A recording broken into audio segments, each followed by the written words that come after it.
S'ennuyer. À quel point c'est important pour toi de t'ennuyer? C'est le sujet du jour.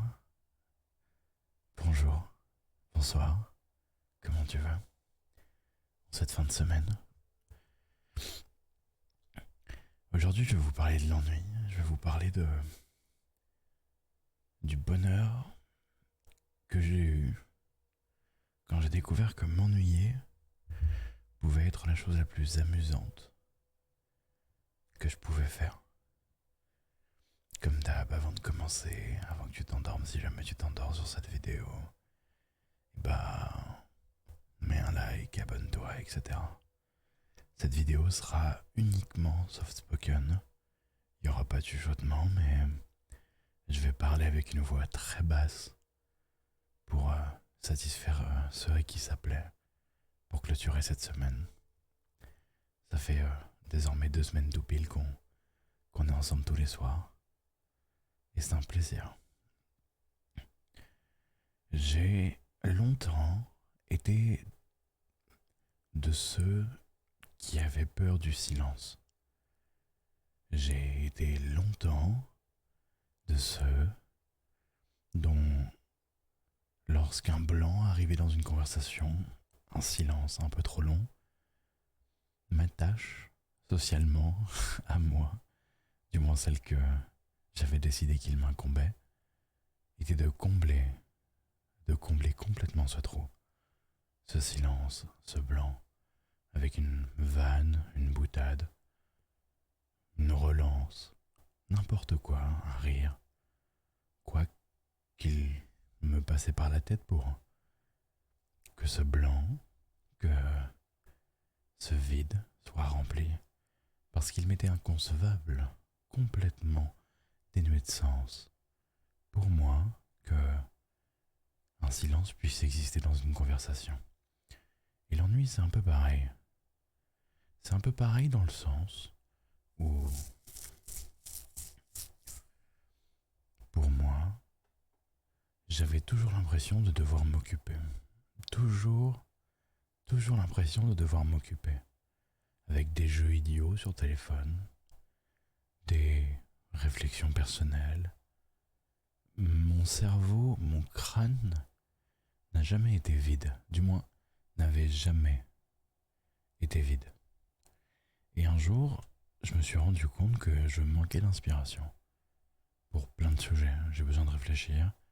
Moi, dans mon métier, j'ai besoin tout le temps d'être en permanence en recherche, que ce soit de sujets, d'idées, d'écrire des choses, de les partager. Je fais un peu de musique aussi. Et j'ai toujours besoin de me sentir créatif, de me sentir en ébullition. Et ce jour où je me sentais vraiment, pour le coup, complètement vide d'idées, vide de propos, vide tout court, je me suis rendu compte qu'un silence, aussi creux soit-il, peut être plein de ressources. Ce jour-là, je me suis rendu compte que m'ennuyer était peut-être la solution à ce problème de créativité, à ce problème de littéralement manque d'inspiration. Alors, j'ai fait en sorte de ne plus penser à rien et essayer. Je vous mets au défi de réussir. Ça m'a pris beaucoup de temps d'y arriver. Ça m'a pris des heures à faire taire le chahut, à faire taire le vacarme, à faire taire tout ce brouhaha qui habitait mon crâne. Même toi, même là, lorsque tu es censé, en regardant cette vidéo, te détendre, tu dois penser à tellement de choses. Parce que la vie nous conditionne, parce que on a besoin de constamment réfléchir. Que ce soit les tracas du quotidien, les responsabilités qui nous incombent, nos proches, nos familles, nos femmes, nos hommes, en fait, aussi simplement que ça, nous oblige à constamment réfléchir. Mais est-ce que tu te souviens de la dernière fois? Est-ce que tu te souviens de la dernière fois où tu n'as pensé à absolument rien? Non, hein, c'est dur. Même là, tu sais quoi, on va prendre 30 secondes. Tu ne vas écouter que le son de ma voix. Que le son de ma voix. Tu fermes les yeux, tu t'endors, tu te reposes, tu te relaxes, peu importe quand est-ce que tu regardes cette vidéo. Et tu découvres rien. Parce que même quand je te parle, que je te demande de faire le vide, tu entends des choses. Que ce soit le bruit de ta circulation sanguine, ton cœur, ton corps qui vit, qui s'agite. Tes bras bougent, tes mains bougent, tes pieds bougent. Ça te gratte la jambe. Il y a forcément n'importe quoi qui va te distraire. Moi, ma solution pour réussir à trouver ce vide, ça a été de le matérialiser. Et en réalité, du coup, c'est paradoxal. Parce que mon vide est en réalité complètement plein. Parce que ma manière à moi de faire, c'est d'imaginer une grande pièce vide. Mais en imaginant une grande pièce vide, en réalité, j'imagine déjà quelque chose. Je ne sais même pas si on est capable en vrai de matérialiser rien. On est obligé de matérialiser complètement, constamment. Complètement. Je trouve ça fou. Et ce jour où je me suis dit que j'allais matérialiser ça quand j'avais besoin de réfléchir, je ferme les yeux, je m'installe, j'entends plus rien du tout, je ne vois plus rien du tout, je suis dans une immense salle blanche. J'entends légèrement un sifflement, c'est le seul bruit qui parvient à mes oreilles.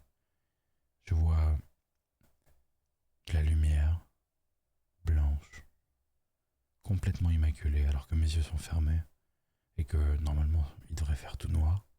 Je ne vois que du blanc. Et c'est à ce moment-là que j'ai le sentiment de pouvoir y instaurer les idées que je veux. Je peux les imaginer comme un meuble, je peux les imaginer comme des gens, des personnes, importantes ou non, et je construis au fur et à mesure des choses avec ça, comme une sorte de palais mental. C'est une technique qui est très utilisée pour la mémorisation, moi je le fais pour faire le vide.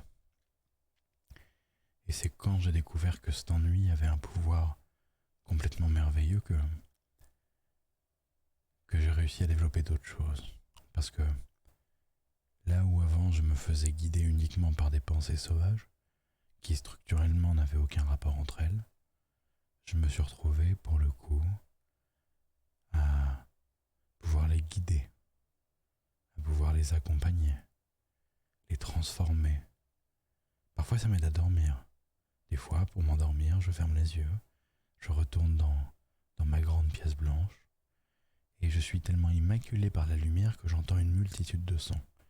J'entends, tu dois les entendre aussi parfois, des sons, des bruits, des moments qui se matérialisent, pas forcément visuellement, mais surtout comme une sorte d'ambiance, comme si je m'intégrais à une ambiance.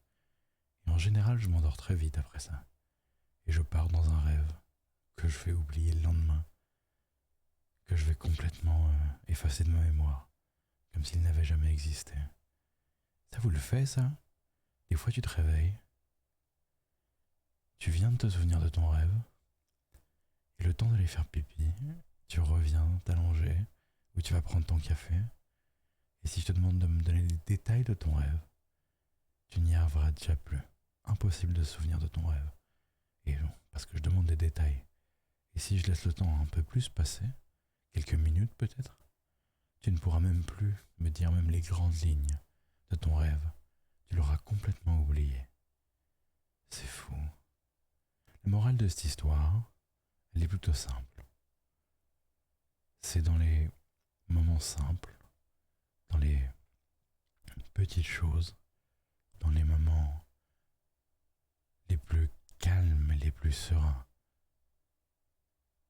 qu'on peut parfois penser et imaginer de très grandes choses. Voilà, j'espère que cette vidéo t'aura donné un peu de détente. Et on se revoit demain, 21h comme d'hab, pour une nouvelle vidéo ASMR. Bisous, à demain.